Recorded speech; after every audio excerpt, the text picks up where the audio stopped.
Welcome to Horseshoe FAQ. I am Larra Overton here in our Huntington Bank studio. We are joined by the voice of the Colts, Matt Taylor, to break down what is an incredible matchup this weekend at Lucas Oil Stadium.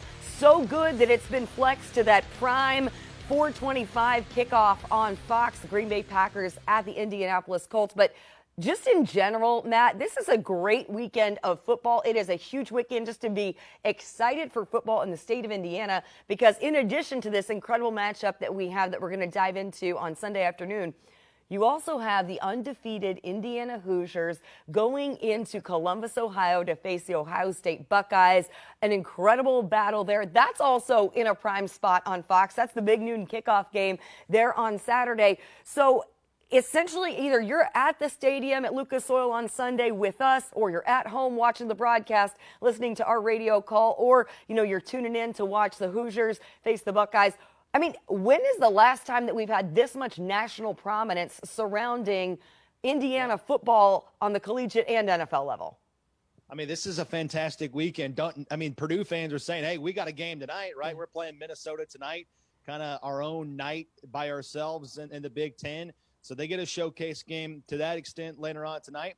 And it's the high school football semi-state tonight, so there's dreams of playing at Lucas Oil Stadium on the line of the state championship games next weekend. And dare I say again, shout out to the alma mater. Ron Colley's still alive tonight in the 4A state championship. So they can get the job done tonight, potentially at home against the Mooresville Pioneers. So across the board, Friday night tonight, tomorrow, you talk about the Hoosiers, Tom Allen, Michael Penix, Whop Fillier, get the job done for the first time since the 80s against the Buckeyes, and then get the job done on Sunday against the Packers. This is a fantastic weekend of football across the board in the state of Indiana. There's so much to talk about in terms of this matchup that we're looking forward to at Lucas Oil Stadium. A lot of that surrounding these two quarterbacks with Aaron Rodgers and Phillip Rivers.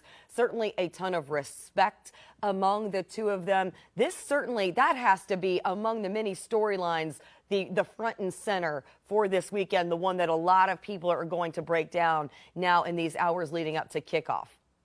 Yeah, 100%. I mean, it seems like every time the Packers and Colts play each other historically, it's a great quarterback matchup. You go back to the days of Johnny Unitas versus Bart Starr, right? Or, all those great matchups between Peyton Manning and Brett Favre, Aaron Rodgers versus Andrew Luck. Andrew Luck got the best of that matchup twice. Now Phillip Rivers and Aaron Rodgers. They played each other 3 times. Rodgers has the head-to-head matchup 2-1, but Rivers won last year with the Chargers. They won that game 26-11. So you're exactly right. These are two likely Hall of Famers that will be in Canton one day. I mean, I did the math on them. I mean, you're talking about 33 years combined, over 111,000 yards passing, around 800 touchdowns, 16 Pro Bowls combined, 8 each. I mean, I know they're not on the field at the same time together, but you love these types of matchups where you have a quarterback over here and Aaron Rodgers that leads the NFL all time in touchdowns to interception ratio. You got Phillip Rivers with a new team looking to take the Colts to the playoffs for the first time since the 2018 seasons, having a great season, especially in the last month here where he's completing about 67% of his passes. 7 touchdowns, only 2 picks in this span.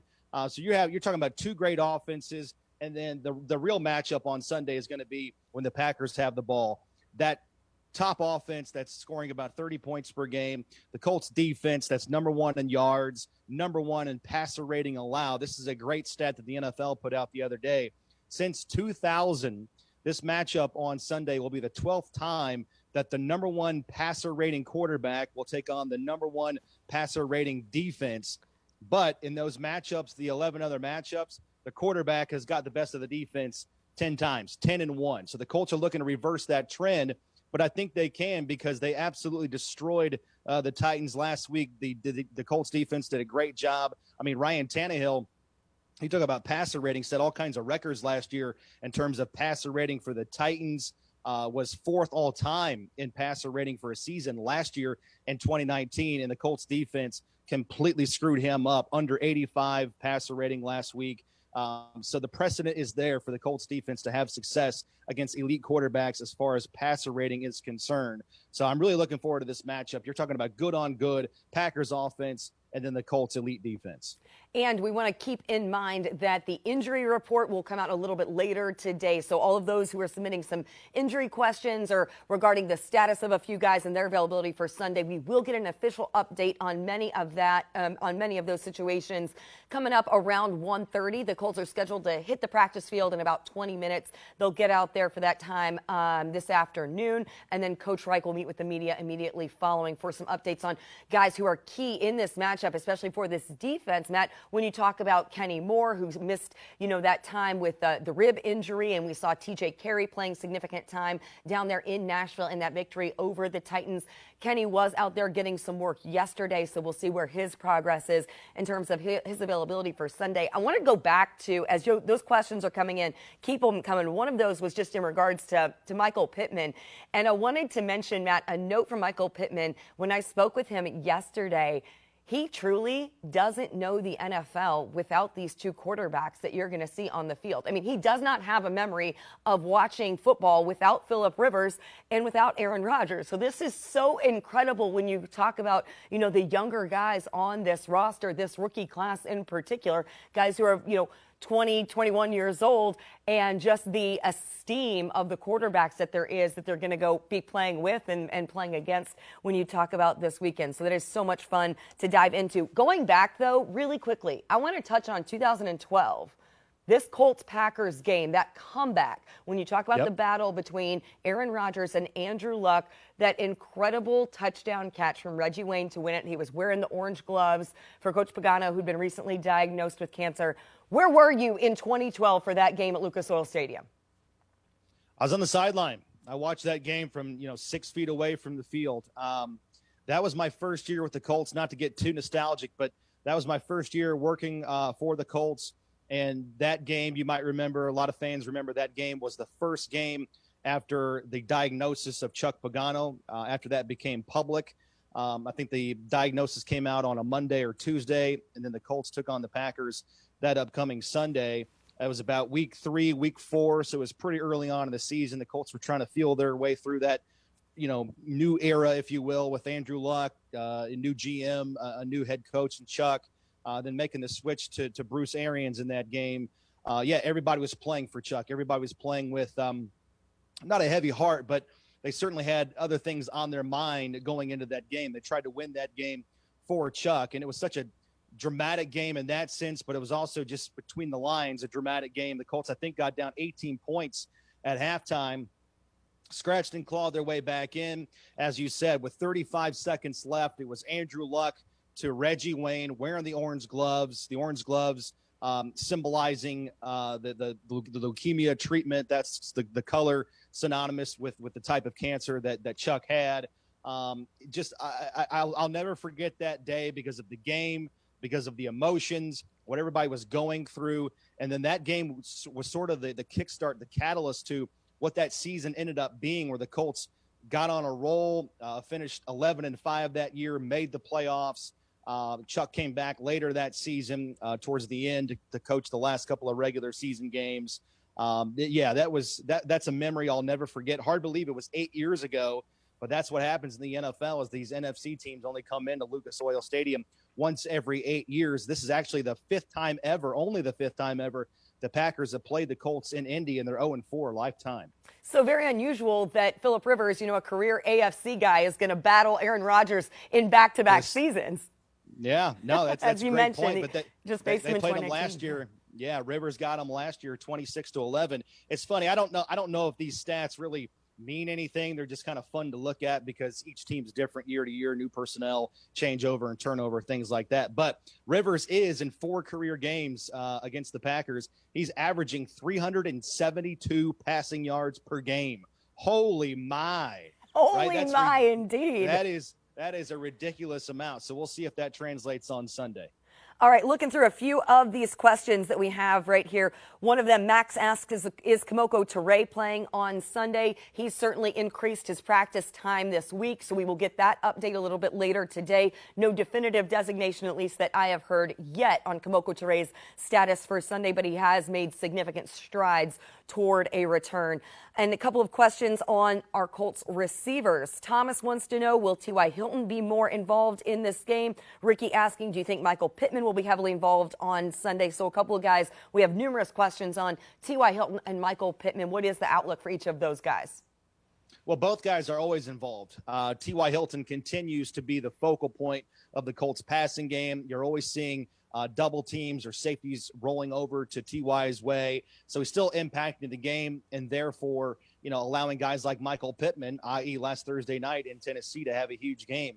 Had 4 catches, 100 yards. And in that game, the most encouraging thing about Pittman's performance, you like the total big picture, but he also had 3 plays of at least 20 yards. He had a 20-yard end around on a rush, but he also had a catch of 30 and a catch of 40.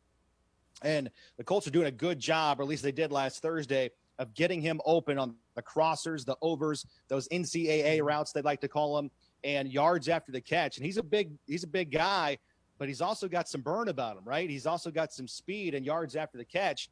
And I think in that game specifically, you're starting to see what the Colts saw in him and why they coveted him in the draft process coming out of USC. So both guys will obviously be huge focal points, not only coming up on Sunday, but the rest of the season on offense. And when I spoke with Michael Pittman yesterday afternoon, he's fantastic. He's so fun to talk to. We talked about the adversity that he's been through and, how much he really felt that he needed to prove why he was taken where he was and how discouraging it was to be sidelined in a significant period when you know the expectation that you're coming in with and you know the contribution that you can make. He's still not 100% necessarily in terms of he's still coming back. I mean, he's to the point where he's healthy, but that speed, his ability to cut and make a lot of those moves, especially laterally, that he needs to do. He's still kind of getting his confidence back in being able to make those various moves and shifts that it takes for his game to be as productive as he wants to see it. So, I mean, the ceiling is incredibly high. We're only going to continue to see Michael Pittman grow as his confidence improves, also just with the health and the strength of that leg. Rudy's asking, we're going to go flip side here. Rudy asks, could we see Rhodes playing man versus Adams, given his recent high level of play and knowing Adams? Because you got to talk about the familiarity between Xavier Rhodes having the many seasons that he did in Minnesota, battling the Packers twice a year as he has. Yeah, no, that's a really interesting question, an interesting thought. I gave that some ponder earlier this week. I went back and looked at the numbers. I don't have them in front of me right now, but they weren't overwhelmingly, they didn't stand out in Xavier Rhodes' favor. Devante Adams is just that good. He's having success, obviously, Xavier Rhodes, that is. I don't think there's any matchup on him that bodes in the favor of any DB, right? I mean, he's just that good. Yeah. I mean, number 1 in the NFL in touchdown receptions right now with 9, over 100 yards receiving on the season per game, averaging around 8 catches per ball game. So, yeah, he's a focal point for sure, but he's just that good in that he's able to get open. And to take it a step further, big picture when it relates to this Colts defense, that's really not the MO of Matt Eberflus. I can't think, maybe you can correct me if I'm wrong, Larra, but dating back to 2018 when Matt Eberflus got here, I can't think of a time where the Colts went shadow on a given receiver. DeAndre Hopkins all those times with the Texans, earlier this year with A.J. Green, and you're talking about the Bears with what they have. Detroit had a great receiver who went down early in the game, but still the Colts weren't trying to shadow him. I think the Colts are better if they just play their scheme and they don't give up big plays. The Colts are one of the fewest teams in the NFL to give up explosive plays. So they're very disciplined. They're coached well, especially in the secondary. They don't give up bombs, and that's really a hallmark under Matt Eberflus. And going back to your conversation about Kenny Moore, if he can get back into this game, that would be huge because obviously it gives the Colts more flexibility from a personnel standpoint when they want to go nickel and dime and play those sub packages. That being said, TJ Carey's still really, really good if he has to play in the nickel for Kenny. But you just like to have all hands on deck when, as Frank Reich says, this is going to be the toughest test for the Colts defense in terms of skill positions across the board with what Green Bay has to offer. But yeah, I just don't think it's in the best interest for the Colts to put Xavier Rhodes on Adams all game long because that's a really tough matchup. And I think you have a better chance to slow him down if you just play your best scheme defense of the season. Time for a few more questions, but one of the things, as you mentioned, TJ Carey, going back to TJ, and of course the confidence that you now have in his ability to back up Kenny Moore in various situations, as we've seen a number of times throughout the season. But in talking about TJ Carey, I'm doing it again because I'm talking about EJ Speed and TJ Carey here. Can we just go back quickly? A lot of initials. A lot of initials. I need more coffee. But I just quickly want to go back to that wild turn of events with the blocked punt and then TJ Carey getting in the end zone in Tennessee. How major have special teams been this season for the Indianapolis Colts, especially with plays like those, Mayte? Yeah, I mean, I've been watching football for a long time. I've been following teams consistently throughout the course of seasons. I don't think I've seen a team play this consistent for this long. We're talking about 9 games, and really they've had one blip on the radar. That was that Detroit game. Outside of that, I've never seen a team play this consistent and at this high a level on special teams. Man, I mean, Bubba Ventrone has got these guys dialed in. They have guys that care, and that was talked a lot about this week, and rightfully so. I mean, even a guy like EJ Speed or a guy like Jordan Glasgow, I mean, think about it. Coming up, they were obviously specimens. You know, they were always the best player on their team, no matter what level it was. Even last year, probably, you know, even at Michigan, Glasgow was a starter on defense. So to get these guys that, you know, mindset, I've always been a stud. I've always been the guy, but now I'm not. This is a different level. This is the NFL. This is pro football. This is the Colts. And to carve out a niche on special teams is such a remarkable thing to do. I mean, look at what George Odom is doing. You know, Bubba Ventrone's a great example. Yeah. You know, didn't have a great career in terms of defense, but he stuck around all those years because he was a core special teamer. And you can get paid a lot of money to stay in the league to be a core guy on fourth down. And it's the buy-in, it's the mentality. And so many guys, you know, letting loose of their ego and buying into changing the game and flipping field position through special teams. I mean, right now, you're talking about the punt return teams or the punt coverage teams only giving up about 5 yards per return. The kickoff team is consistently pinning teams inside the 20-yard line. Rigoberto Sanchez has 12 of his 24 punts inside the 20. Rodrigo Blankenship is 8th in scoring, 19 for 21 on field goals. Plus, he's selling T-shirts, hanging out with Ric Flair. I mean, there's nothing. Give me 2 claps. Give me 2 claps in that Ric Flair. To not like about special teams, and it sounds cliche. Every coach says it, but it truly is factual. It is the third phase of the game, and you can win a lot of football games, as the Colts did last Thursday night against Tennessee, by playing great on special teams and dominating in that facet. I want to see the Colts coming into Lucas Oil Stadium with, like, Ric Flair, literally, like coming in with that type of swagger. Like, that's what I want, like that Ric Flair type of confidence coming in on Sunday. I mean, you're just like a fly on the wall in Ric Flair's birthday party. Like, why? Like, it's week 9. How do we not know about that already from Rodrigo Blankenship? Like, he's the most interesting guy. He is. Like, that's what he is. Like he's the Dos Equis guy. Yes. He's the Dos Equis man. Like, if I was going to introduce myself to you, Larra, for the first time, I would lead with, I was at Ric Flair's birthday party. But no, you just like bury that under the, 15 other incredibly interesting things. No, because we've been talking about Legos, and we've been talking about respect the specs, and we've been talking about so many other things. All right, quickly, we're going to get through a couple of topics because a whole bunch of your questions are coming in about Julian Blackmon. Okay, let's see. We're going to read through a few of them because we got a bunch of them. Sosa's asking, do you think that Blackmon has a strong chance of winning Defensive Rookie of the Year? I know that Darius Leonard has pled his case. Former Defensive Rookie of the Year himself. So Sosa's asking on that. Ricky, do you think Julian Blackmon plays a big role in this game? I think you have to. He has to play a big role. Everybody on that defense has to play a big role. What do you think that Julian Blackmon's chances are there of Defensive Rookie of the Year, or just in general, what you've been most impressed with in Julian Blackmon? Well, yes, obviously he has a chance. The thing that he has going for him is that he's been a starter since week 2. And so in order to win that award, you have to be on the field a ton. And so far he is outside of week 1 when he was coming off that ACL injury. So like 9 months removed. 9 months right, removed. it's just like crazy. Just remarkable that he's playing at all, but playing this well this early.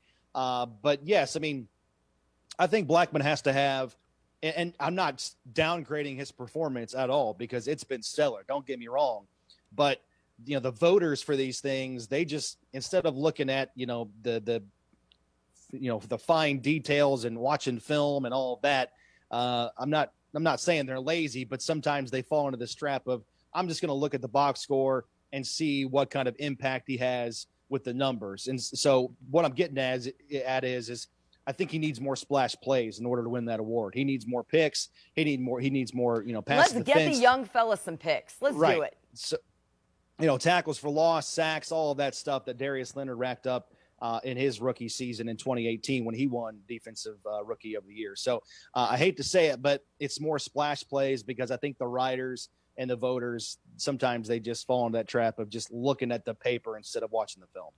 One of the things that I wanted to mention, too, I believe this is correct, at least last time I checked. Mayte, correct me if I'm wrong, but the Colts defense and special teams, they have 5 touchdowns so far on the season, which leads the league. The Colts lead the league in defensive and special teams touchdowns. That's massive. Yeah, they have the most actually since 2019 when you factor in they had a pick 6 last year by Darius Leonard, and they also had 2 punt returns for a touchdown in the same game against the Carolina Panthers with Nyheim Hines. So what is that, 8? Since 2019, they have 8 what they call miscellaneous touchdowns since the start of last season, which is the most in the NFL. So that's what I think you have to have in this game. Obviously, to get touchdowns by, non-offensive units is going to be gravy in this game. But you have to have all 3 phases playing complementary football like you did last Thursday to have a chance to win this game. That's how good the Packers are. They score about 30 points per game. Aaron Rodgers is Aaron Rodgers, having an MVP-type season. But their defense is top 10 in yards per allowed. So they're a solid football team. The Colts have to be the better team coming up on Sunday to win this game in terms of playing complementary football and not having one phase let down the other 2.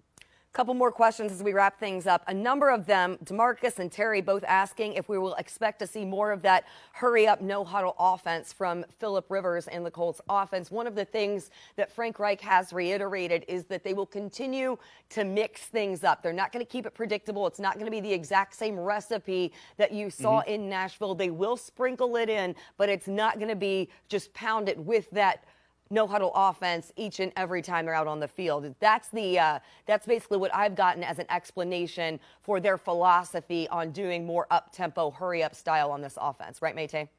Yeah, I agree. I think it's a tool. I think it's a weapon, and it's time and place. It's when it's appropriate. And I thought last Thursday night when they started the game with it and used it, they sprinkled it in for a lot of that first half. It made a lot of sense because you hadn't been using it for the last couple of weeks leading into that game. It was a short week, so let's do something different that the Titans haven't necessarily prepared a lot for, in 2.5, 3 days of getting ready for the game. Plus, if you go back and look at the circumstances heading into that game with the Titans, the week before they played the Bears, and they were on the field a ton. The Titans defense they played about 80 plays in that game. The Bears really controlled time of possession in the Sunday prior to that Colts game. So circumstantially, it made a lot of sense, but I don't think it's going to be the hallmark of this Colts offense going forward. I think it has to make sense, time, place, situation of the game, but it's good news. I mean, it works. The Colts are really, really good at it. Phillip Rivers obviously has honed that skill over the last couple of years. Obviously, they did it a lot with Frank Reich and Nick Sirianni when that trio was all together with the San Diego Chargers. So it's not foreign to them at all. They like to do it, but I think it has to be a weapon that still keeps the defense off guard and something they don't necessarily prepare all week for leading into a game. As we're starting to wrap things up here, Ricky asks, what do you think is going to be the most important factor to get the win for the Colts? Stopping Aaron Rodgers or Phillip Rivers having a big day? Or is it something else? Or is it both of those things? I think it's all of those things. Like I said, I think the Colts have to play. I give them credit because last Thursday, what I'm about to say, I think held true, and it has to hold true again on Sunday.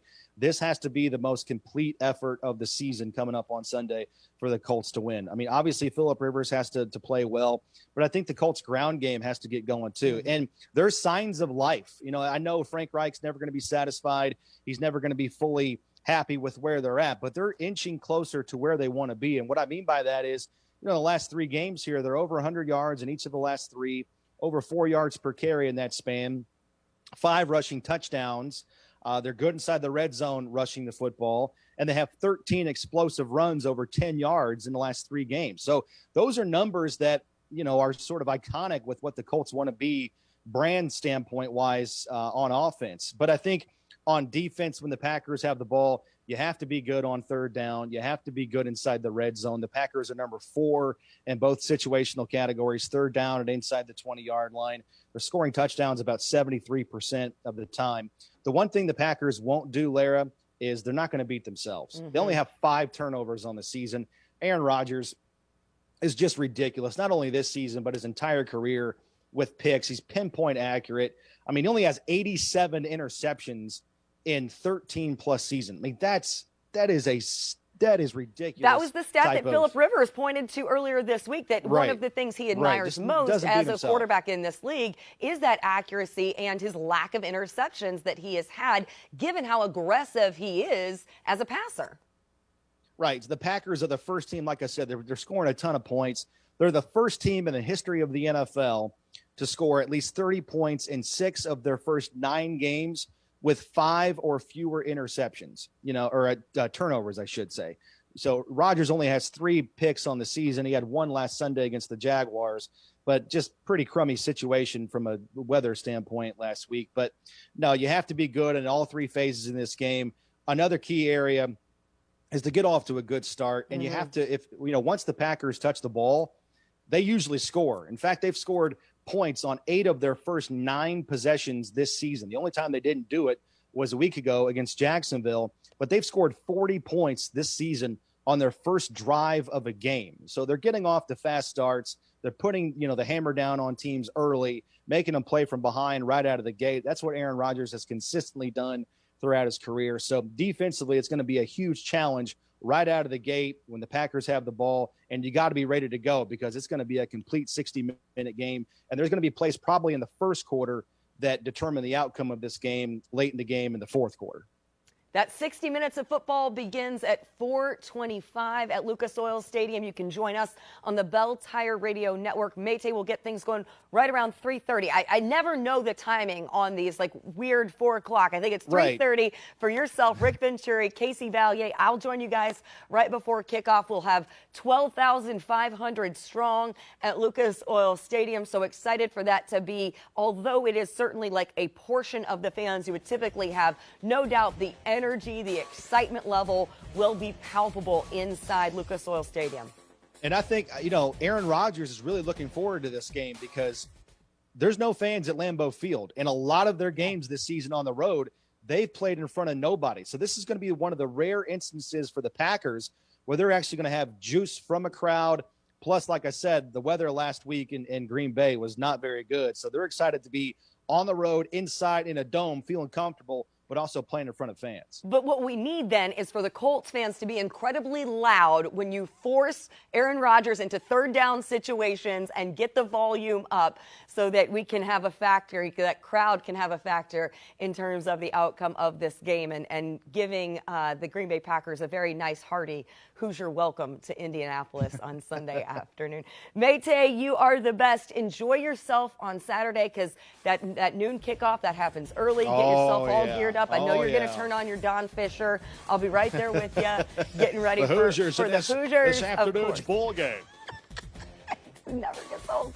All right, guys, thanks so much for spending part of your Friday with us. Have a great one. Go Colts. We will see you on Sunday.